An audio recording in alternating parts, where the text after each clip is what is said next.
오늘 함께 보실 말씀은 창세기 30장 25절부터 36절까지의 말씀입니다.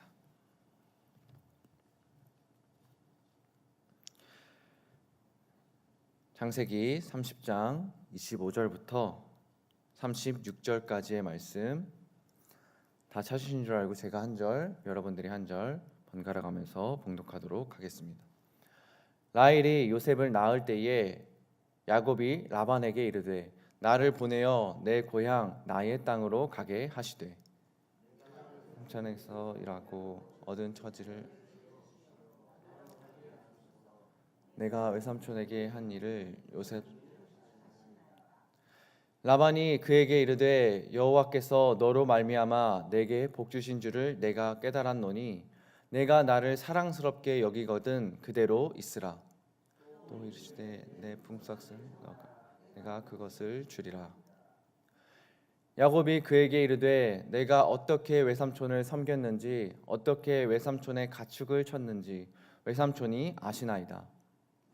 오기 전에는 외삼촌의 소유가 적더니 번성하여 때를 이루었으니 내 발이 이르는 곳마다 여호와께서 외삼촌에게 복을 주셨나이다. 그러나 나는 언제나 내 집을 세우리까.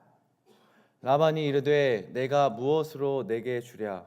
야곱이 이르되 외삼촌께서 내게 아무것도 주시지 않아도 나를 위하여 이 일을 행하시면 내가 다시 외삼촌의 양떼를 먹이고 지키리이다. 양떼를 두루 다니며 그 양 중에 아롱진 것과 점 있는 것과 검은 것을 가려내며 또 염소 중에 점 있는 것과 아롱진 것을 가려내리니 이 같은 것이 내 품삯이 되리라. 후일에 외삼촌께서 오셔서 내 품삯을 조사하실 때에 나의 의가 내 대답이 되리이다. 내게 혹시 염소 중 아롱지지 아니한 것이나 점이 없는 것이나 양 중에 검지 아니한 것이 있거든 다 도둑질한 것으로 인정하소서. 내 말대로 하리라 하고 그 날에 그가 순염소 중 얼룩무늬 있는 것과 점 있는 것을 가리고 암염소 중 흰 바탕에 아롱진 것과 점 있는 것을 가리고 양 중에 검은 것들을 가려 자기 아들들의 손에 맡기고 함께 읽겠습니다. 자기와 야곱 사이를 사흘 길이 뜨게 하고 야곱은 라반의 남은 양떼를 치니라. 아멘. 네, 오늘은 창세기 30장 25절부터 36절까지의 말씀으로 내가 만드는 삶 그리고 하나님이 주시는 삶이라는 제목으로 이 시간 함께 은혜 나누기를 소망합니다. 오늘의 말씀을 보면은 참 계산이라는 말이 떠오릅니다. 우리의 삶을 가만히 돌아보면 우리는 참 많은 계산을 하면서 사는 것 같습니다. 이것을 선택하면 나에게 유익할까? 아니면 이 길을 가면 내가 손해를 볼까? 이익을 볼까? 또 이 사람과 함께하면 내게 도움이 될까? 이 결정이 나에게 안전할까? 물론 이 계산 자체가 나쁜 것은 아닙니다. 계산하는 것은 우리의 삶에서 정말 중요한 일이죠. 하지만 지혜롭게 생각하고 신중하게 판단하는 것은 필요하지만 문제는 우리의 삶이 어느 순간 하나님을 신뢰하는 삶이 아니라 내 계산만을 의지하는 삶으로 굳어질 때가 있다는 것이죠. 하나님께 내가 이 길을 묻기보다는 그냥 상황 속에서 내가 유리한 길을 먼저 찾고 하나님이 주시는 것보다 내가 지금 빨리빨리 만들어낼 수 있는 내 계산으로 만들어낼 수 있는 그 결과를 더 붙잡게 될 때 우리의 신앙은 흔들리기 시작한다는 것입니다. 오늘 본문의 말씀은 야곱과 라반 사이에서 벌어지는 그 재산 분배에 대한 이야기가 오늘 본문의 말씀입니다. 겉으로 보면 품삯을 정하는 현실적인 협상처럼 보입니다. 야곱은 오랫동안 라반의 집에서 일했습니다. 라헬과 혼인을 위해 무려 14년을 라반에게 섬겼고 이제는 자신의 가족을 위해 자신의 가정을 만들기 위해 살아야 할 때가 되었습니다. 왜냐하면 여호와께서 야곱으로 말미암아 자신의 집이 복을 받았다는 것을 그래서 야곱은 라반에게 결국 떠나겠다라고 말합니다. 자신의 가정을 만들기 위해서. 그런데 라반은 야곱을 쉽게 보내려고 하지 않았다는 것이죠. 그 이유가 무엇이었습니까? 말씀을 보면 알다시피 여호와께서 야곱으로 말미암아 자신의 집이 복을 받았다라는 것을 라반이 알고 있었기 때문입니다. 하지만 그 마음은 순수한 감사라기보다, 그 라반의 마음은 순수한 감사라기보다는 계산에 가까웠습니다. 야곱이 있으면 내게 유익하다. 이것이 그저 라반의 마음이었다는 것이죠. 그렇게 오늘 이 장면 속에서 우리는 두 가지 삶의 방식을 보기를 원합니다. 하나는 내가 어떻게든 스스로 유리한 조건, 사람으로서 만들 수 있는 그 유리한 조건을 만들고 내가 원하는 결과를 붙잡으려는 삶을 보게 됩니다. 두 번째는 겉으로 보기에는 조금 불리해 보여도 하나님이 주시는 것을 신뢰하는 삶을 오늘 말씀을 통해서 보게 됩니다. 그리고 오늘 말씀을 통해 결국 우리에게 질문을 하게 된다는 것이죠. 나는 지금 내가 만드는 삶을 살고 있는가? 아니면 하나님이 주시는 삶을 살고 있는가라는 것이죠. 이 질문을 우리가 마음에 품고 이 시간 본문을 함께 다시금 보도록 하겠습니다. 먼저 본문의 말씀 25절부터 28절까지의 말씀을 잠시 한번 읽어보고 싶습니다. 함께 읽겠습니다. 시작. 라헬이 요셉을 낳을 때에 야곱이 라반에게 이르되 나를 보내어 내 고향 나의 땅으로 가게 하시되 내가 외삼촌에게서 일하고 얻은 처자를 내게 주시어 나로 가게 하소서. 내가 외삼촌에게 한 일을 외삼촌이 아시나이다. 라반이 그에게 이르되 여호와께서 너로 말미암아 내게 복 주신 줄을 내가 깨달았노니 내가 나를 사랑스럽게 여기거든 그대로 있으라. 또 이르되 내 품삯을 정하라. 내가 그것을 주리라. 아멘. 야곱이 요셉을 낳은 후에 라반에게 말합니다. 나를 보내어 내 고향 나의 땅으로 가게 하시되. 이제 야곱은 그 라반을 떠나 자신의 고향으로 떠나고자 하는 모습입니다. 오랜 세월 라반의 집에서 일했고 이제 자신의 아내와 자녀들을 데리고 고향으로 돌아가려고 하는 모습을 보게 됩니다.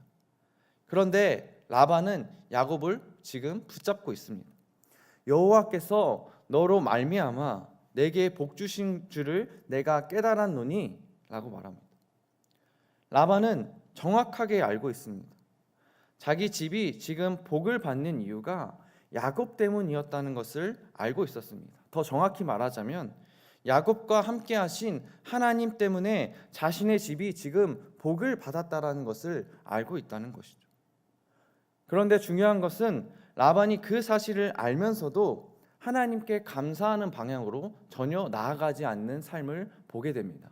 이따가도 계속 말씀드리겠지만 라반은 하나님을 믿지 않는 자였습니다. 그는 하나님이 주신 복을 보았지만 하나님께 영광을 돌리지 않는 자였습니다. 오히려 야곱을 붙잡아 자신의 유익을 계속해서 얻으려 하는 자였다는 것이죠. 이것이 계산으로 사는 사람의 모습일 줄 압니다.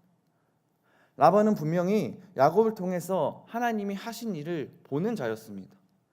하지만 그의 삶에는 하나님을 바라보지 않고 그 복을 어떻게 내 것으로 더 붙잡을 수 있을지만 생각하고 있는 자였다는 것이죠. 분명히 라반은 겉으로 보기에는 신앙의 언어를 사용합니다. 여호와께 복 주셨다. 여호와께서 복 주셨다라고 말합니다. 그러나 그의 마음은 어디에 향해 있었을까요? 27절의 말씀을 보면 라반은 깨달았다라는 표현을 합니다. 라반이 그에게 이르되 여호와께서 너로 말미암아 내게 복 주신 줄을 내가 깨달았노니. 이 표현이 여호와께서 하나님께서 라반에게 깨우침을 주셨다라는 말씀이면 너무나도 좋았겠지만 이 깨달았다라고 표현하는 원어, 이 니하슈티라고 번역되는 이 원어는 원래 뱀 같은 쉿소리를 내다라는 뜻을 가진 나하쉬에서 유래된 말입니다. 이 나하쉬라는 말은 이 점을 치다, 마술을 걸다라는 의미로 번역이 되고 있다는 것이죠.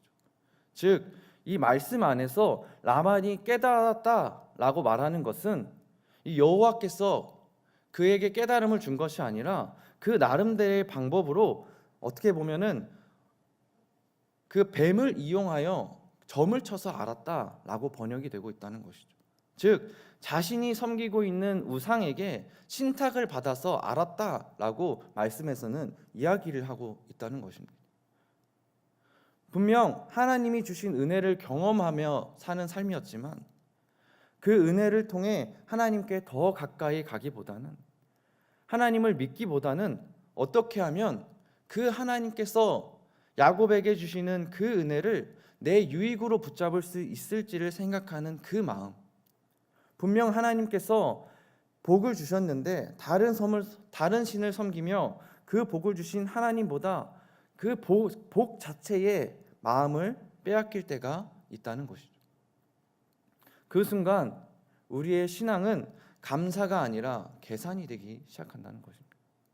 관계도 계산이 되고, 사역도 계산이 되고, 그리고 삶의 선택도 계산이 됩니다.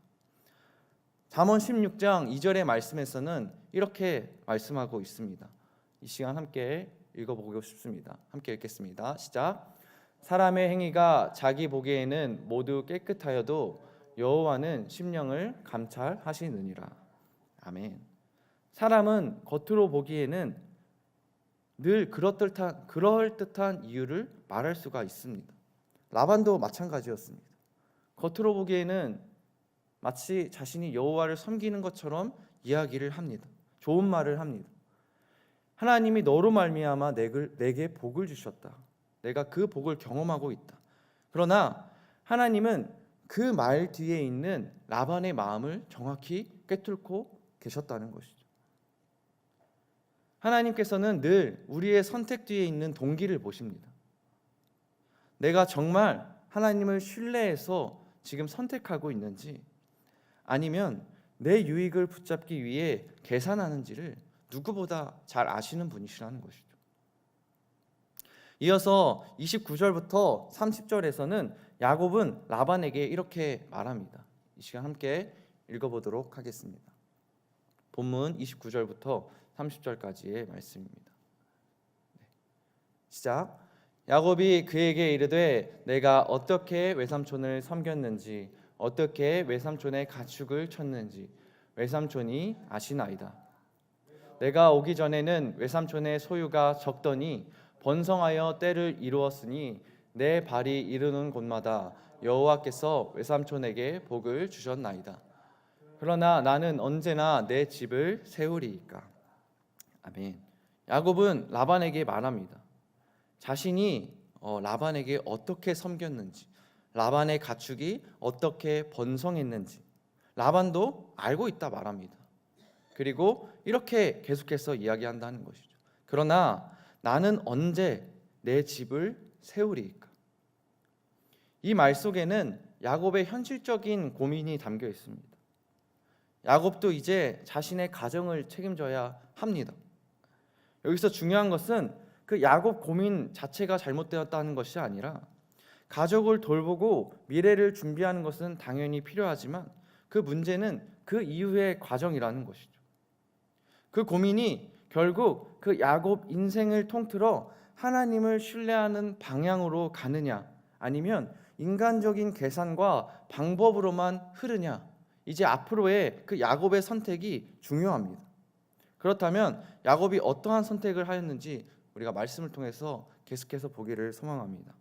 창세기 본문 31절부터 34절까지의 말씀을 저희가 계속해서 읽어보도록 하겠습니다. 시작. 라반이 이르되 내가 무엇으로 내게 주랴?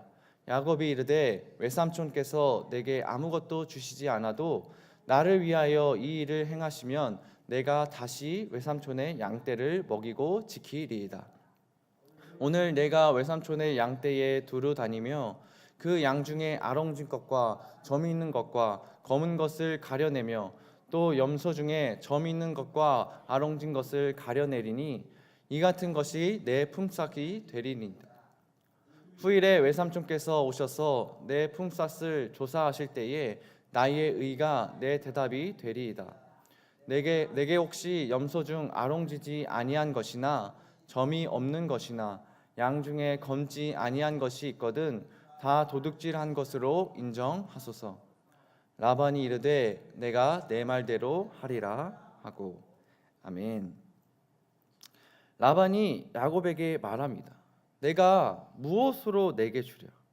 그러자 야곱은 말씀을 보면 내게 아무것도 주시지 않아도 나를 위하여 이 일을, 앞으로 이야기할 이 일을 행하시면 내가 다시 외삼촌의 양떼를 먹이고 지키리이다. 즉 지금껏 라반을 겪어온 그 야곱은 이제 그 라반의 거짓된 보상을 약속하는 그 라반의 약속보다 오직 하나님만을 의지하고 그리고 그분의 섭리만을 따르기로 다짐하고 있는 모습을 우리가 말씀을 통해 볼 수가 있다는 것이죠. 그리고 야곱은 아주 독특한 조건을 제안합니다. 오늘 내가 외삼촌의 양떼에 두루 다니며 그 양 중에 아롱질 것과 점이 있는 것과 검은 것을 가려내리니 이 같은 것이 내 품삯이 되리라. 쉽게 말하면 일반적으로 흔한 양이나 염소가 아니라 뭔가 변종이 되거나 열성에 속하는 그 양과 염소의 몫을 자기의 몫으로 삼겠다라고 이야기하는 것입니다. 왜냐하면 대부분 양은 당연히 희고 그 당시에 염소는 검은색을 띠고 있었기 때문에 겉으로 보기에는 야곱이 굉장히 불리한 조건처럼 보입니다. 더 많이 가져갈 수 있는 방법을 택하는 것이 아니라 오히려 적고 눈에 잘 띄는 것만 자기의 몫으로 삼겠다고 야곱이 이야기하고 있다는 것이죠.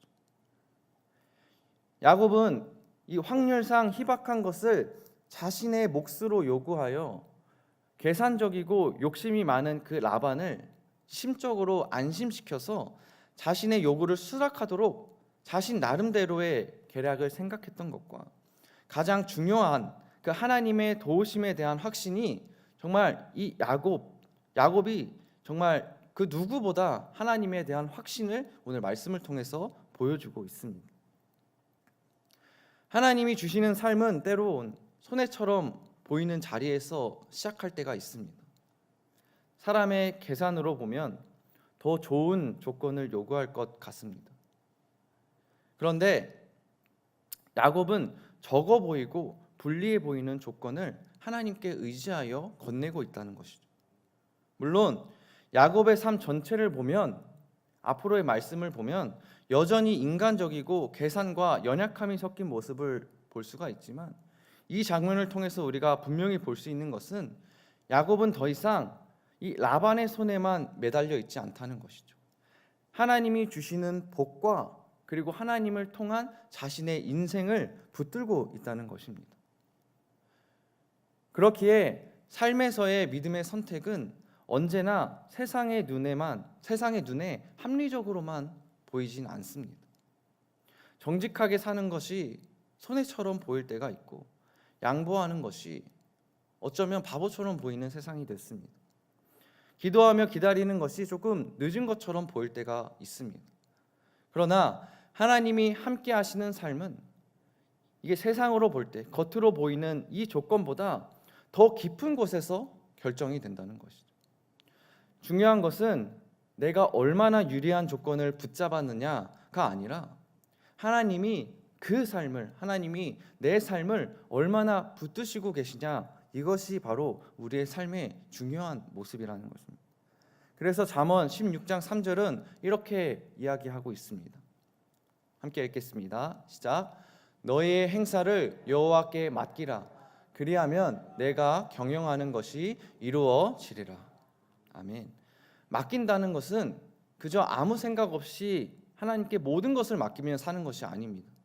맡긴다는 것은 내가 붙잡고 싶은 유리한 조건을 내려놓고 하나님이 책임지시는 삶을 우리가 신뢰하며 살아가는 것입니다. 계산을 멈추고 그냥 무책임하게 사는 것이 아니라 계산보다 더 크신 하나님을 인정하는 삶을 사는 것이라는 것이죠. 하나님이 주시는 삶은 처음부터 커 보이지 않을 수가 있습니다. 때로는 작아 보이고 또 느려 보이고 손해처럼 보일 수가 있습니다. 그러나 그 길에는 하나님이 계십니다. 그리고 하나님이 계신 길은 결코 헛되지 않습니다. 그러므로 우리가 오늘 우리의 선택 앞에서 다시 물어야 합니다. 이것이 나에게 유리한 길인가? 그것보다 더 중요한 질문이 있다는 것이죠. 이것이 하나님께 맡길 수 있는 길인가? 이것이 하나님 앞에 정직한 길인가? 이것이 하나님이 책임지실 수 있는 길인가? 우리가 그 질문 앞에 설 때 우리는 내가 만드는 삶이 아니라 하나님이 주시는 삶으로 차츰차츰 우리의 삶이 옮겨지기 시작한다는 것이죠. 계속해서 말씀을 보겠습니다. 마지막 부분입니다. 35절부터 36절까지의 말씀입니다. 함께 읽겠습니다. 시작. 그날에 그가 순 염소 중 얼룩무늬 있는 것과 점 있는 것을 가리고 암 염소 중 흰 바탕에 아롱진 것과 점 있는 것을 가리고 양 중에 검은 것들을 가려 자기 아들들의 손에 맡기고 자기와 야곱의 사이를 사흘 길이 뜨게 하였고 야곱은 라반의 남은 양떼를 치니라. 아멘. 라반은 야곱의 조건을 듣고 좋다라고 말합니다. 그런데 바로 그날 라반은 점 있고 아롱진 것들을 전부 따로 빼냅니다. 그리고 자신의 아들들에게 맡긴 뒤에 야곱과 자기 양떼 사이를 사흘 길이나 떨어뜨려 놓습니다. 이것은 라반의 단순한 준비가 아니라 야곱에게 돌아갈 몫을 미리 줄여버리는 계산이라는 것이죠. 라반은 끝까지 자기에게 유리한 판을 지금 만들고 있습니다. 겉으로는 야곱과 합의한 것처럼 보이지만 속으로는 또 계산을 하고 있다는 것이죠. 이 장면을 보면 참 사람의 계산과 욕심이 집요하다는 것이 느껴집니다. 조금이라도 더 가지려고 하고 조금이라도 덜 잃으려고 합니다. 라반은 하나님이 야곱을 통해 자기에게 복을 주셨다는 사실을 알면서도 여전히 하나님을 의지하기보다는 자신의 신을 의지하고 그리고 자신의 계산을 의지하고 있는 모습을 보여줍니다. 그런데 놀라운 것은 이것입니다. 라반이 아무리 계산해도 결국 그 하나님의 손길을 막을 수는 없었습니다. 오늘 본문은 36절에서 멈추지만 이어서 말씀하는 이야기를 보면 결국 하나님은 야곱에게 복을 주십니다. 라반이 판을 불리하게 만들어도 하나님이 그 야곱의 삶에 직접 개입하시니 결과가 뒤집힙니다. 다음 주 새벽 설교에 다시금 나올 텐데 31장 43절의 말씀을 보면 결과적으로 보면 이에 그 사람이 매우 번창하여 양떼와 노비와 낙타와 나귀가 많았다라고 마지막에 기록이 됩니다. 정말 인간적으로 보면 불리하게 시작됐는데 그 결과는 완전히 뒤집혀버리는 모습을 보고 있다는 것이죠. 네, 말씀을 맺겠습니다. 시티미션 성도 여러분, 이것이 바로 하나님이 우리에게 주시는 삶입니다. 사람이 막는다고 막히지 않습니다. 사람이 빼앗으려 한다고 빼앗기지 않습니다. 그리고 사람이 계산한다고 다 계산되지 않습니다. 하나님이 주시기로 하신 것은 하나님이 분명히 이루어 가십니다. 우리가 믿는 하나님은 환경보다 더욱더 크신 분이시며 사람의 계산보다 크시고 그 불리한 어떠한 조건보다 크신 분이십니다. 물론 이것이 우리가 그저 하나님만을 의지하고 아무렇게나 살아도 된다는 뜻은 아닙니다. 하나님이 주시는 삶은 게으른 삶이 아닙니다. 오히려 하나님을 신뢰하기 때문에 더욱더 정직 앞에 서는 삶입니다. 억지로 빼앗지 않고 속이지 않고 조급하게 무언가를 가지려고 움켜쥐지 않는 삶이라는 것이죠. 왜냐하면 내 인생의 공급자가 세상 속에 있는 수많은 라반이 아니라 하나님이심을 우리가 믿고 있기 때문입니다. 내 몫을 결정하는 분은 사람이 아니라 하나님이심을 우리가 믿고 있기 때문입니다. 그래서 오늘 우리가 이 말씀 앞에 서면서 위로와 도전을 동시에 받습니다. 혹시 내 삶의 조건이 불리해 보입니까? 누군가가 나를 몰라주고 상황이 내 뜻대로 풀리지 않고 내가 받을 몫을 줄여드는 것처럼, 마치 라반이 이 세상 속에 있는 것처럼 느껴질 때가 있습니까? 그렇다면 우리가 기억하고 기도하시기를 소망합니다. 하나님이 주시는 삶은 사람의 계산으로 끝나지 않습니다. 라반이 계산해도 하나님은 일하시고 야곱에게 복을 주셨습니다. 상황이 막혀 보여도 하나님은 결국 그 길을 내주십니다. 내가 보기에는 적어 보여도 하나님이 복 주시면 나의 삶이 넉넉해지기 시작합니다. 내가 만드는 삶은 끝없이 계산하게 되지만 하나님이 주시는 삶은 결국 하나님을 바라보게 만든다는 것이죠. 내가 움켜쥐어야 산다고 생각하는 삶에서 하나님이 주셔야 산다는 믿음으로 옮겨가는 그것이 바로 오늘 본문을 통해서 우리에게 보여주시는 길일 줄을 우리가 소망합니다. 그리고 그 길 끝에서 정말 우리의 고백이 터져나오기를 간절히 소망합니다. 주님, 내가 만든 것이 아니라 하나님이 주셨습니다. 하나님이 만드셨습니다 라고 고백하며 나아가는 우리 성도들이 되시기를 이 시간 간절히 소망합니다.